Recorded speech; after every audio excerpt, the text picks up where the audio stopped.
Hi, welcome to today's session of Muhombo Live. Today we are having a talk with a very important person, the Pink director. Pink director is a Nigerian director who have been director of some of the most famous music of Nigeria now. Playback. Action. For example, the Running to You of Simi and Chike. And I came across her story and a lot of things which she did.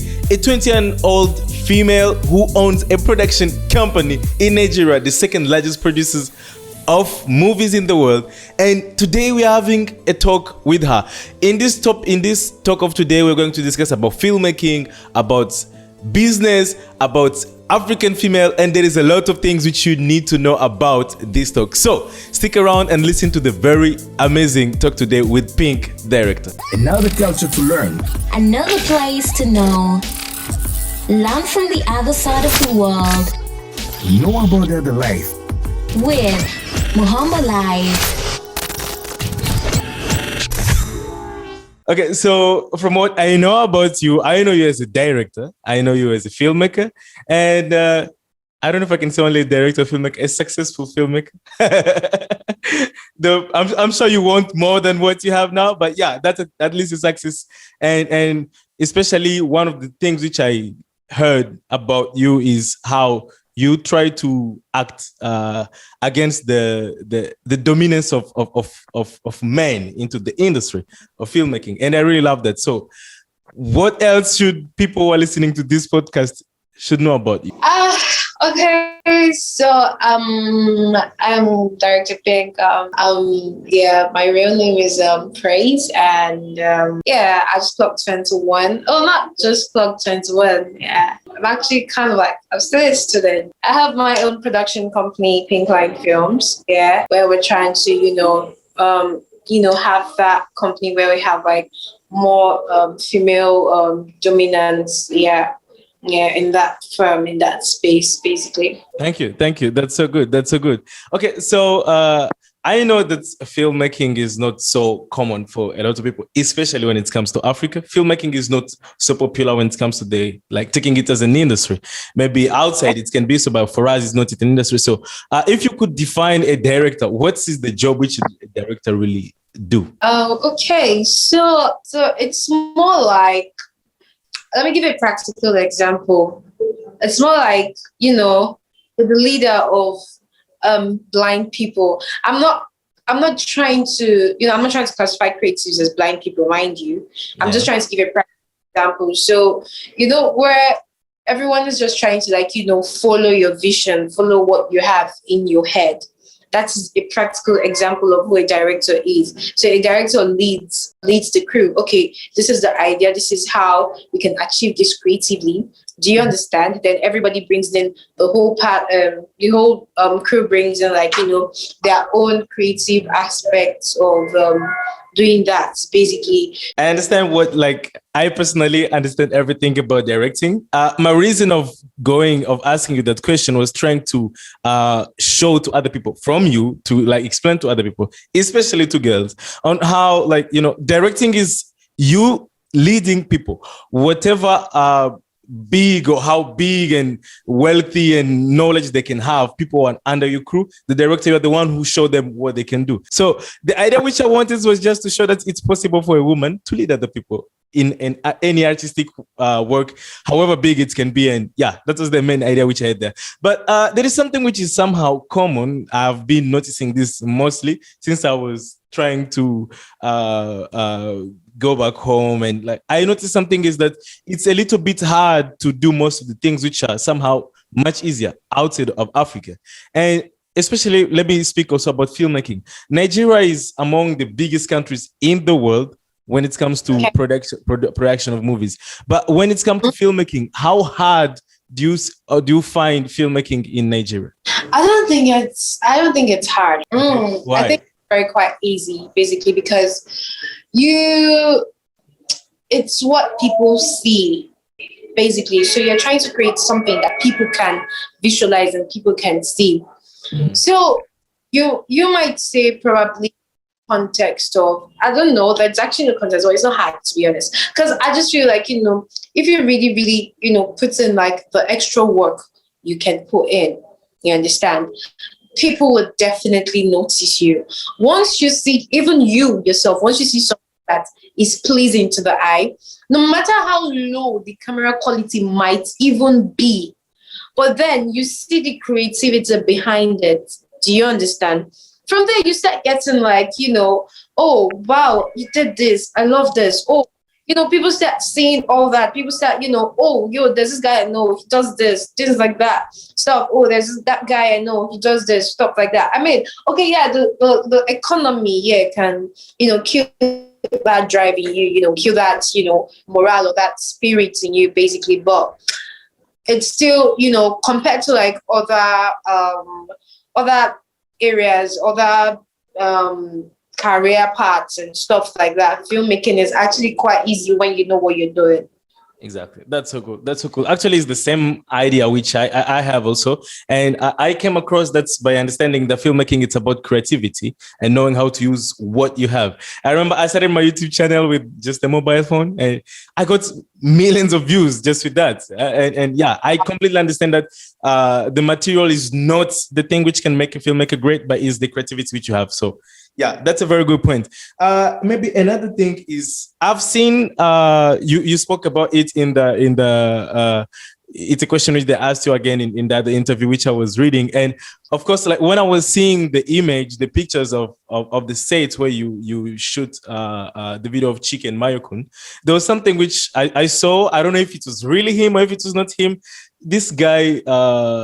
Okay, is the most famous guy I used to see his name on most of the video. Clarence Peter.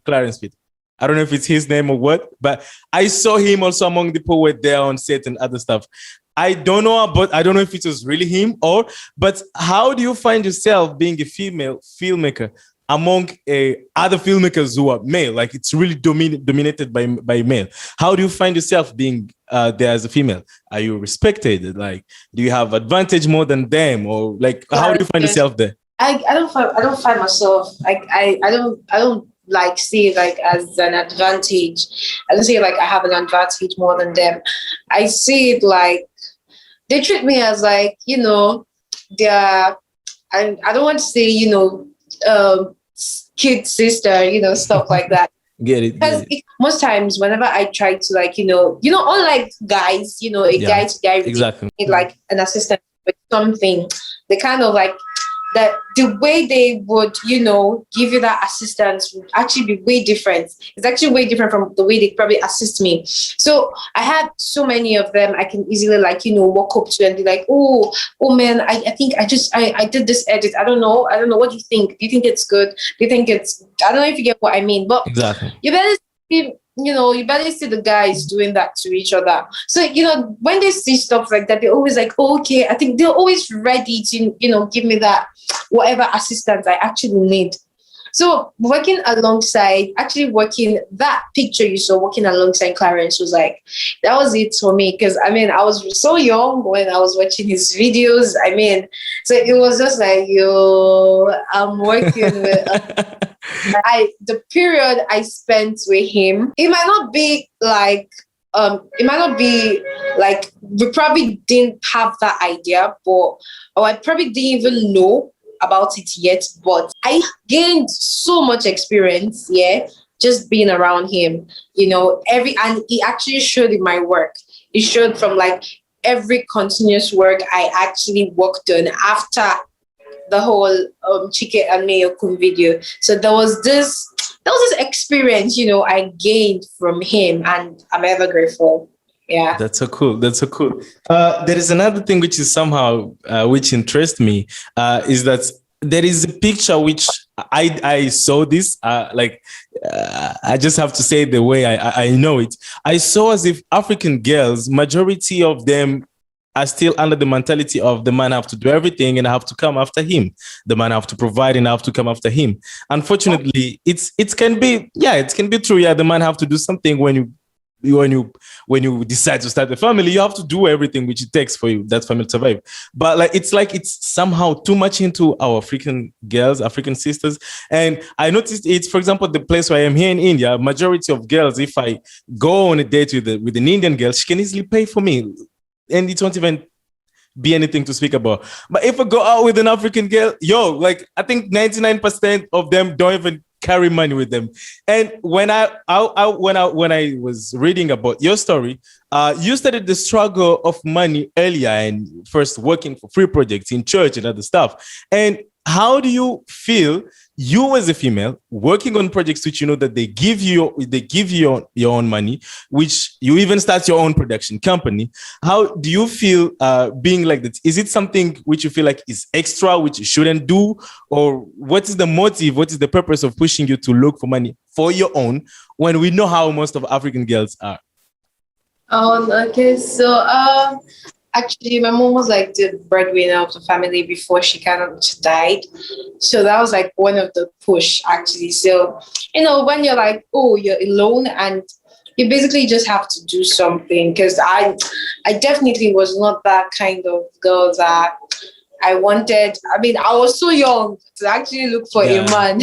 Exactly. So, definitely. So I just decided to do what I knew how to do best. I didn't know where it was heading, but then I still, I kept trying. Because I mean, for just 1,000 naira, 2,000 naira, everything counted for me. I mean, I was able to be able to save, or no, I'm gonna spend like 500 naira today. Next day, you're just trying to cut my money down, stuff like that. I don't know if you get what I mean. So exactly, when it comes to African girls and trying to the guy must probably spend the whole part of the money and all that.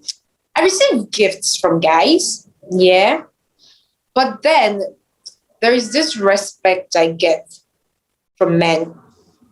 The respect that, okay, what the kind of gift I'm actually giving this lady, she can afford it actually. Do you understand? So that way, most times when I get gifts, they are way more genuine. Yes. I don't know if you get what, way more genuine, because they're like, oh, okay, definitely this lady can actually afford this. So me buying her this gift is not because I want to probably have something there to do with her, but I sincerely appreciate her and I want to actually give her this gift. So I'm in that situation where I probably have that maybe a guy should actually pay for my stuff, or it's actually, as a lady, yeah, normally we're like, oh, okay, yeah, a guy should probably, when we go for dates, you pay for stuff, you understand? But I feel like it's a normal thing as a lady. It's okay. It can be normal. It's okay. So that's not an issue. You understand? Yeah. I know that, okay, I have to pay. But then you asking me out, on a date, I mean, you should pay. So it's different. It's okay. There is no issue about that. Okay. Another thing is that it's somehow intimidating. Okay, by the way, I am also 22, and it's somehow intimidating most of the times. The place where I work, I'm a trainer, and I train with people who are 30 years, 40 years. The company is really big. Sometimes I do a lot of stuff. I have an MC, and I work my whole team. The poor, all of them so elder than me. And there is another fact which I usually go with is that I'm mostly obliged to hide my age, because I know when I usually say, people say, well, you're just 22.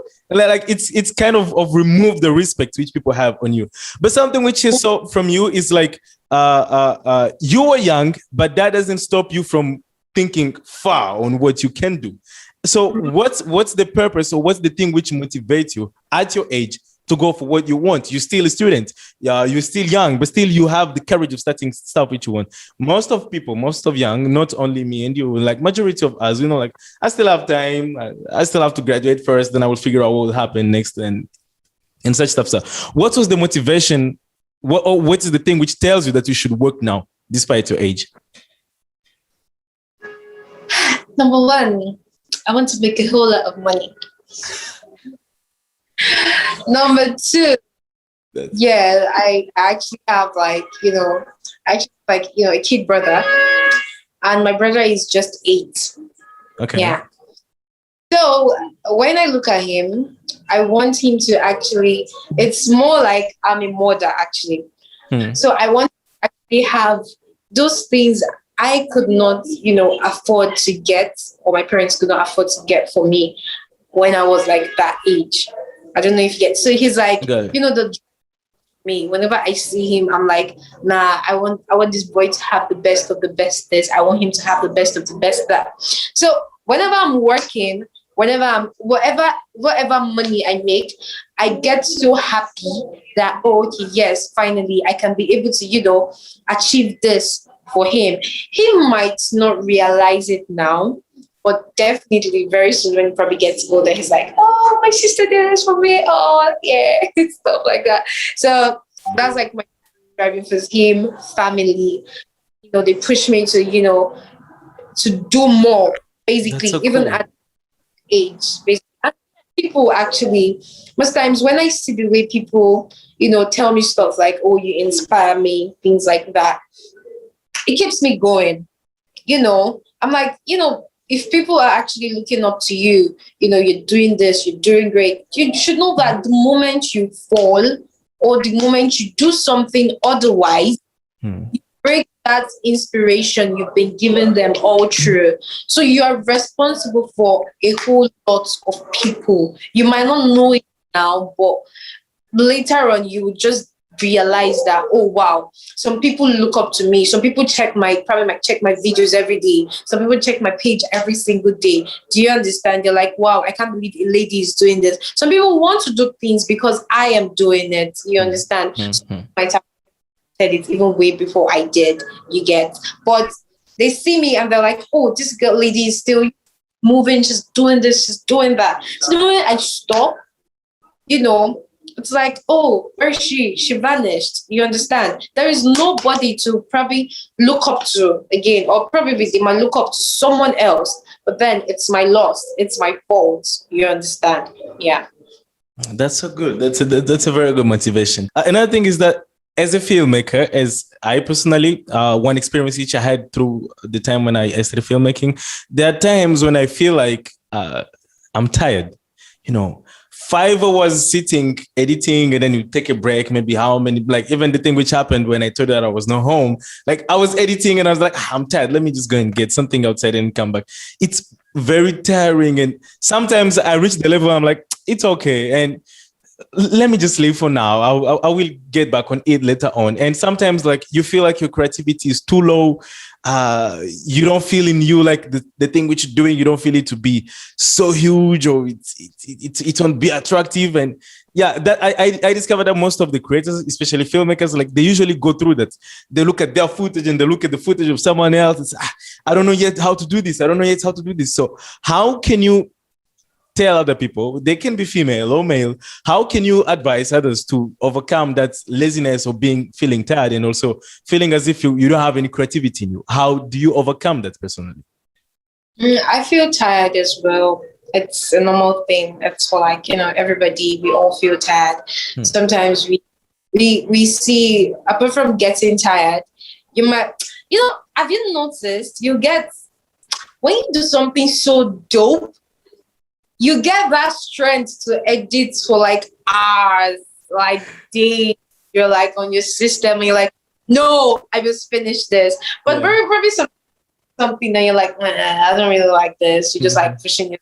Oh, let me just work in it. Let us just go, stuff like that. So we all get easy, we all get tired. I could be looking at some videos and I'm like, oh, I don't have the strength to work on them. I don't have the strength to edit them. And I'm just like, wow, how do I go from here? You understand? So sometimes when I feel lazy, I allow the laziness, take over. It might sound weird, it might sound funny. I allow the laziness to take over. But then I give myself a timeline. Okay. Some people might probably not work for some people because people procrastinate a lot. But I give myself like, okay, from this for these 2 days, I'm so tired here.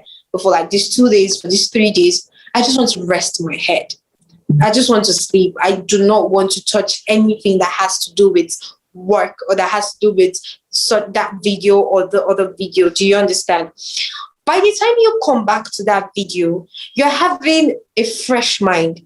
You're having a to probably you might probably be like, at a very difficult point, in your edit, and you're like, you don't know where to go from there. But by the time you actually rest your head and rest your mind, the moment you go back to it, feeling all good and fresh and well rested, you're definitely going to actually come up with something. It does. Exactly. Just, it's almost like a voodoo or something. It just works out. Just take your time. Don't rush. Don't rush in edit. Don't rush. No matter how people try to pressure you and like, no, I need this out in the next 24. I mean, there are some times where you exactly. need to. I understand. But then there could be some time where you need to actually explain to your client that I need to put out something good. I need this thing to be good. I need to. Like, people underestimate resting your head. Like, do not force yourself to edit. Do not force yourself to think about something, because the funny thing is, imagine, like, for example, you're trying to create, let's say, about mood boards, yeah? You're trying to create a mood board. Yeah. Now, you're probably like really blank. You're stressed out, you're tired, you're lazy, your head is blank, you're tired. Now, you spend probably on a Monday morning, you start probably working from, the light. You start working probably from 8, 8 a.m. 8 a.m. in the morning. Yeah. Start working on it till 8 p.m. in the evening. You're just on it. You're just like, oh, okay, how do I work on this? How do I do this? I'm so tired. I can't. But yet you're probably still in your scene 1. Do you understand? Yeah. It's terrible, because the moment, it's funny how I'm getting somewhere. It's funny how the moment you spend that, 12 good hours you've spent on just being in scene 1, if you had rested for 8 hours. Yeah. Or actually 10, you had actually pushed it aside. Exactly. Because sometimes you're working on drill and something will just pack up your creativity. It happens. You could be exactly. And something comes up immediately. Yeah. So you just rest, sleep, get enough sleep. And when you get enough sleep, trust me, when you get back to that project, you find yourself even finishing up or rounding up under 2 to 3 hours. It happens. So what you probably wasted 12 hours working on, if you had rested, if you had found something to actually spark your creativity, you would actually spend even less than 2 hours and you will be done. So that's just it. That's so good. That's so good. Okay. Another thing, as a filmmaker, we feel so much intimidated when you're a beginner. You feel so much intimidated by things which you can't achieve yet. I remember my first time, when I was editing, probably I couldn't be able to use stuff like Premiere Pro, and I could be using very basic software. Those times I remember Pineapple, I don't know, whatever and stuff like that. And when I will be seeing Premiere Pro, to be like, whoa, this thing is so big. And when I touch it, I try to edit my footage and I see footage of someone else is so different. When I never use the After Effects, when I see people using After Effects, I'm so much intimidated. When I use it also, so there is always a level which I couldn't achieve and I see others achieving. And it used to intimidate me until when I understood, I reached the level of knowing that I can do things on my own way. And I keep on learning. So how did you overcome also the intimidation of seeing how big others are and you are not that big, but still you could work to achieve that big? Because I'm asking this question because I know most of the people will listen to this podcast. They'll be like, okay, me also, I'm low now. I'm nothing. And maybe even the things which I'm doing, they're not that professional. But how do I be also? Like, how do I achieve those things where I can say, yeah, I know also something? Okay. So this is the thing. It happens to everybody basically. We all get, intimidated when we see a very, very good work, basically. But I mean, you would definitely get there someday. Yeah, it's not like you're probably just learning Premiere and you probably see the work of someone who has been doing Premiere for 5 years, 6 years, 7 years. Yeah, and you get intimidated. What's the point? There's no point. He's had the experience, which you're also, building up, which you're also trying to grow. So there's no point trying to get intimidated by someone who has probably been in that space for oh wow, the light. So there's no point intimidated with someone who has probably been in that space for a whole longer time than you. Or maybe you could see someone you guys probably stay together. Yeah. And he all of a sudden he got so damn good at it, and you're like, wow, how did he get so good? Wow, this is that. But it's not his fault. It's your fault, because he actually puts in a whole lot of work to try and this. yeah, he put in a whole lot of work to try and learn so he could pass you. So why not put in your own work, your own extra work? He puts in extra hours, to learn. He put in extra hours to try out so many new stuffs. He tried to actually use his creativity, because most times, yeah, if you notice, sometimes they're actually like, some edits that you see, they're not so complicated. Exactly. Just easy, but you're like, yo, how did he think of this? I could think of this. Yeah. You understand? Yeah. Take your time. Most times it's not just about you could see the fact that someone has one dope work doesn't mean like, most of his works have been dope. He's had like, trashy stuffs. He's had beginner stuffs. He's had so many stuffs that they probably don't even post them on their page. That's true. They probably don't post them. People do a whole lot of trash. I mean, I could have some jobs that probably they're trash, but I might not post them, obviously, because I'm trying to sell myself and I'm trying to, okay, yes, these are like the best of the best. People try to put out everything in terms of clothes, in terms of work, in terms of everything. People try to put out the best of the best. You can't see anybody's dirty linen or stuff outside there. Mm-hmm. So do not get intimidated of something. You might not even know if it wasn't even the one that did the edit. Someone probably assisted him. Exactly. So yeah, just focus on yourself, build yourself, put in your extra work, put in your creativity. Do not let other people try to like, oh, okay, yeah, so I actually worked on this video because the funny thing here is, even as a director, bringing up trying to shoot and stuff, it's not just the director. Yeah. It was a team. We all worked on it. People gave in suggestions. Oh, I think this color is better than this color. Oh, director, I think this is it. And I imagine it and I think and said, okay, that would be nice. I put in my own suggestion as well. And we mix it together and we blend it together, and everything comes up perfect. So it's not just about like me. It's not just about the director or the this or the that, but a team worked on it, basically. So that's just it. Exactly. That's so good. My last question. When it comes to the business side, when it comes to business, I noticed something is that majority of young people today, we blame school to not be a good way to go. So we should all start our business. We should not go for employment and stuff. But yeah, it's obviously don't end up the same way. Majority of us, even though we claim that school is no good and blah, blah, blah, majority of us end up again in jobs, and not even jobs which they like, jobs of stuff which just for money. So when it comes to business, I noticed something is that I have been trying to figure out so many ways of how to start, and it have never been easy to start something, but it just need that push of starting. And of course, everybody knows that it just needs a push of starting. But the issue which is there is that I feel like if you check maybe, I don't know, status on Instagram, on WhatsApp and stuff, everybody's posting about quotes of motivational stuff. So what was the thing which motivated you personally into starting in a production company? And how did you manage starting it personally? Like if they ask you, how did you start it? How can you say you started it? And what is the thing which motivated you into starting it? Well, I've been doing this for like 5 years. Might sound cliche, but personally, when I was like, no, I want to make a business out of this.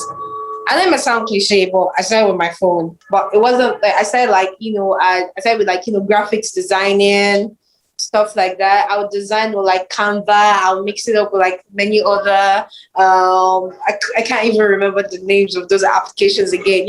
Design logo, design flyers, stuff like that. From there, I moved into printing.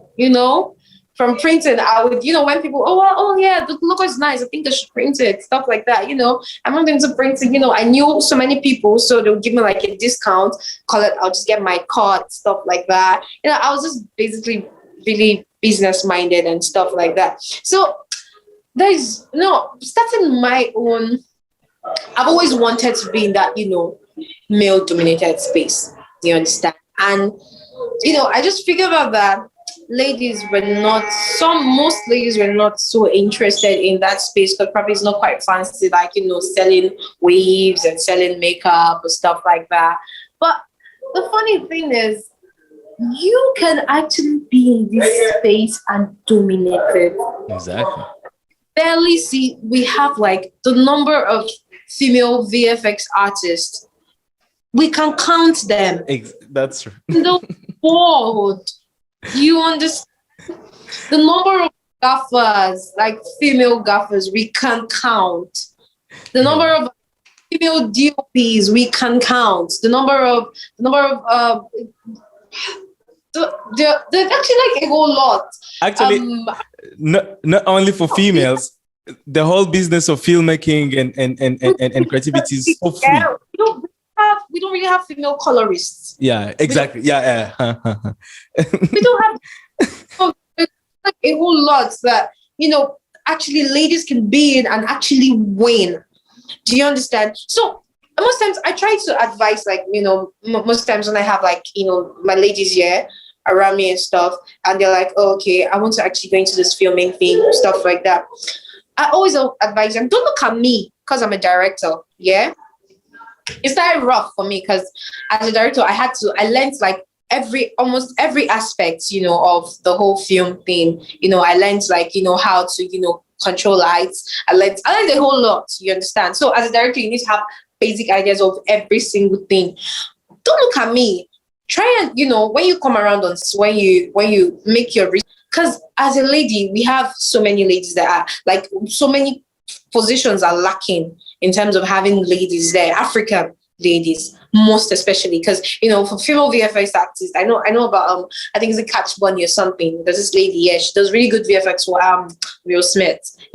So African ladies, for example, we do not have them in that space that are actually doing it and doing it good, and people are like, oh, okay. People like you can't actually sit down and actually think of a female, like an African female colorist. There's none. Maybe I might be mistaken, but to my idea, we just have ladies that are probably editors and they just make colors, you understand? But coloring is like in depth. It's way more than pushing metals and shadows. You understand what I mean? So we need like, ladies in that whole space. So whenever I see like, ladies and stuff, I always try to advise them that, you know what, look at it and check the list, check the whole list, try and know, okay, which one can I actually go into? Because most times as a director, I don't even make all the money, really. Because to be honest, if you're even like DOPs probably make more money than the directors, because you're working for a whole lot of older directors, you understand, as a colorist for a whole lot of other directors. So you are making the money. So don't tell me money lady or whatever, because I am not. I'm just trying to, get gigs, and I'm just trying to secure the gigs and stuff like that. Then I call you, who is making the whole money, to come and take out of my money. And that's basically how it is. I just really wanted, ladies to just, be in that space where we could actually, you could actually have a full production company where, you just come in and you're like, oh, wow, there's a lady, oh, wow, oh, wow, why do we have so many ladies in here? I really want to go into a production where, it's just like a pack of ladies, and, we're coming in and we're just doing something amazing, like something great. So that's where I got the whole pink line from. So a line of ladies, in production, that's just where the pink line comes in from. So that's like the motivation. You would see that I was very, very intentional about picking a name for my brand. So that was basically it. Wow, that's so cool. That's so cool. Actually, I think from what you said, you have said enough, which can motivate someone or educate someone about what you're doing. And at last, I would like to get a word from you. And my aim of actually discussing with you was to anybody who's going to hear this, to bring the image of understanding that females can. Actually, females do. Exactly the same way as male. Exactly the same way as when I look at some colorists somewhere there and I see the stuff which they do are great and this and that. The same way females can do it also. And actually, what was more touching again for me was, especially, I'm around a community which has a lot of young people. It's so inspiring seeing young people who are doing stuff and they really work. And so, what can be the word which you can give to such people, young and especially female? What can be the word which you can give to them? You were somewhere comparatively to majority of young people. So, what can be the word, a message which you can just give to people? Okay, so you might be young, but do not ever think less of yourself, because the brain can do way more than you think it can do. It doesn't matter about like the age. If it was, I feel like if creativity was by age, then I mean most, elderly people that we have should have probably been, the greatest technicians or the greatest this or the greatest that. But no, it's not about like, how old you are. You can be like, some stuff. So my 8-year-old brother could actually do some stuff. And I'm so surprised. And I'm like, whoa, how did you think of this? I mean, my brother draws, like he draws a whole lot. Like he knows how to draw, and I can't draw anything. I am terrible. If you look at my storyboards, you're gonna cry. Because I am the only one who actually understands storyboard. So my DOP doesn't look at my storyboard. It's like, oh nah, I can't look at this. It's terrible. Because I don't know how to do it. So it doesn't matter, whatever age you are. It doesn't matter if you're a lady. If you're a lady, and you're doing something extraordinary, or like very, very good, and babe, carry yourself well. You understand? Like, walk in there, wear your crown, strutting your heels, and yeah, you know what? I'm the director on the set. Yes, I am. Yeah, I don't care. Yes, I'm 21. Yeah, it's not, your age won't tell, your gender won't tell. It is what you have to drop on the table. You understand? Everybody's business inclined. Nobody gives a damn about how old you are or if you're a lady or whatever. The question is, can you deliver? Do you understand? That is it. So do not look at your age or your gender. Look at how your creativity can deliver. Your creativity can give people what they want, because that is the only thing that is going to push you. If you look at your age, you're going to like, please. I completely understand. That's so true. That's so true. And I think that's something which most of us Africans, we should understand today. And I personally, the thing which I work with now is that I understand I'm young. I understand and sometimes when you look out and you see you didn't have a lot of privilege, maybe of being from a rich family, maybe of going to film school, maybe of having all the equipment when you started and every stuff. But at least I came to understand how me being willing to start something and do something took me to places and made people and do stuff which I couldn't imagine at first. So I completely agree with what you say. Creativity matters the most because the whole world is just looking for something from you. So no matter what your age can be, if you don't give them what they want, they don't care about you. So what they just need is for you to deliver to them something. That's very trendy. I completely agree with it. And after all, I can say that I really dream one day in the future. I really dream one day to see Africans, not only female, to see Africans in this business of filmmaking.